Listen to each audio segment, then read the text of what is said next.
Tonight, the U.S. Coast Guard is getting boats and helicopters ready for any rescues that may be needed after Hurricane Dorian nears the Carolinas. And people there are getting ready. They've already heard about the damage that the storm caused before in the Bahamas. Yeah, that's when it was a Category 5 hurricane. Jamie Gorilla shows us now what it left behind.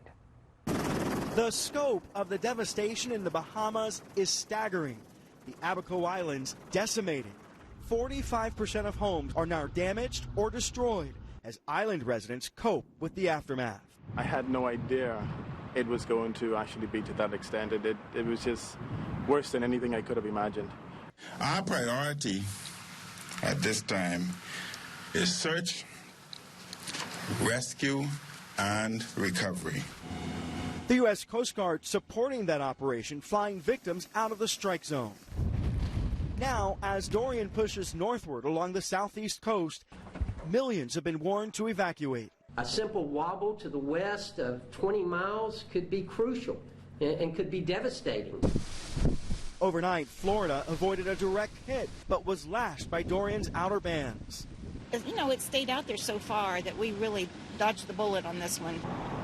To the north, Georgia and the Carolinas are bracing for the storm to parallel the coastline, possibly making landfall in North Carolina Friday.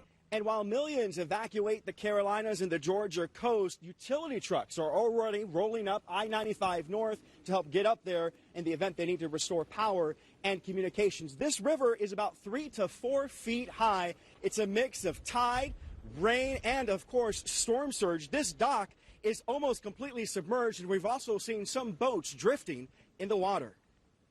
In St. Augustine, Florida, Jamie Garola, NBC News. Jamie, thank you. And you've also likely heard our own Chuck Lofton. He left for Florida last Saturday to help our sister station continue to cover this storm. Yeah, he's been very busy, and ever since he traveled from here on Saturday, he has then traveled north along the coast of Georgia, where he's watching the impact of Hurricane Dorian there.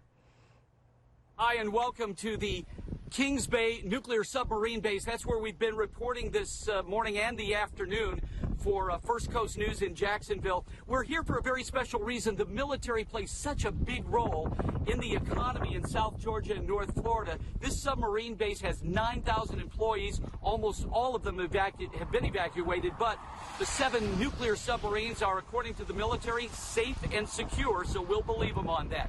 Now, as far as the rest of the day and the evening, as Dorian churns up the coast of Georgia and then into the Carolinas, we are expecting, and that includes where we are right now, strong gusty winds in excess of 45 to 80 miles per hour, and the storm surge, we're very close to the Atlantic, could be 7 feet higher. That would mean a big problem for the barrier islands like Jekyll and St. Simons, but also for all of the beaches along the Florida, Georgia, and South Carolina coast.